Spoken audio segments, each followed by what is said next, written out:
आज हम पढ़ने जा रहे हैं पार्ट 8 क्रिया। तो क्रिया कैसे शब्द है जिन शब्दों से हमें किसी काम के करने या होने का बोध होता है वो क्रिया कहलाते हैं। तो आइए यहाँ पर क्रिया के बारे में और अच्छे से पढ़ेंगे इस पार्ट में। देखिए, पढ़िए और समझिए, लिखिए।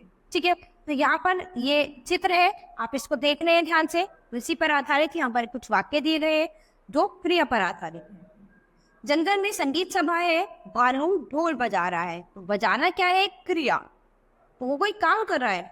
क्या काम कर रहा है? बजाने का। तो बजाना क्या हो गई? क्रिया हो गई। बंदर तबला कस रहा है, तबला कसना भी क्या है? एक क्रिया है। बंदरिया पैरों में घुंघरू बांध रही है। अब बंदरिया यहाँ पर जो है वो पैरों में घुंघरू बांध रही है। तो घुंघरू बांधना भी इसकी क्या है? क्रिया है, वो कोई काम कर रही है। खरगोश गुब्बारे सजा रहा है। तो ये खरगोश जो है वो क्या कर रहा है? ये गुब्बारे सजा रहा है। तो सजाना ये भी क्या है? क्रिया।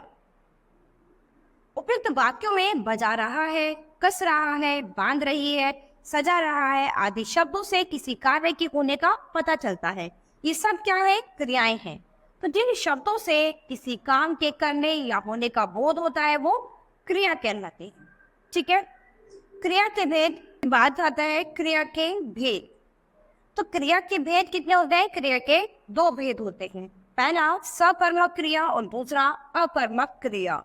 तो सबसे पहले पढ़ेंगे सकर्मक क्रिया के बारे में। तो वाक्य में जिस क्रिया के साथ कर्म आता है उसे सकर्मक क्रिया कहते हैं।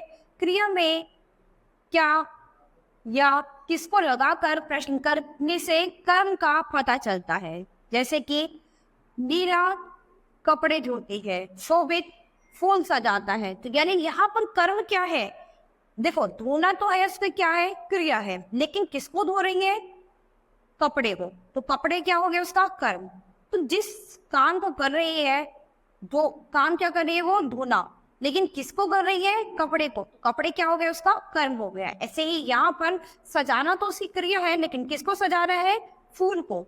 तो यहाँ पर जिन क्रियाओं में, जिन वाक्यों में कर्म निहित होता है वो सकर्मक क्रिया कहलाती है। तो प्रश्न क्या है?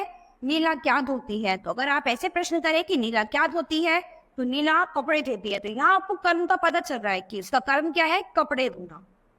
ऐसे ही शोभित क्या सजाता है? शोभित फूल सजाता है। यहाँ पर क्या लगाकर हमने अगर प्रश्न किया तो हमें कर्म का पता चल गया कि हमारा कर्म क्या है। तो जिस क्रिया के साथ कर्म का प्रयोग होता है उसे सकर्मक क्रिया कहते हैं। इसके बाद है अकर्मक क्रिया। इसका अर्थ है कर्म के बिना। इसकी पहचान है कि यदि हम क्रिया के साथ क्या या किसको आदि लगाकर प्रश्न करते हैं तो कोई उत्तर नहीं मिलता।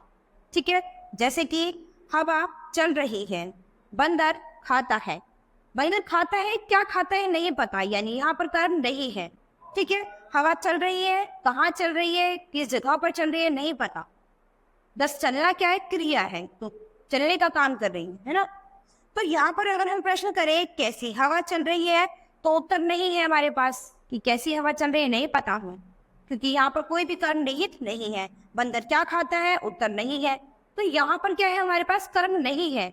तो इसी के आधार पर जिस क्रिया के साथ कर्म का प्रयोग नहीं होता उसे अकर्मक क्रिया कहते हैं। तो बच्चों, यहाँ पर आपने क्रिया के बारे में पढ़ा है। तो क्रिया ऐसे शब्द है जिन शब्दों से किसी काम के करने या होने का बोध होता है वो क्रिया शब्द कहलाते हैं।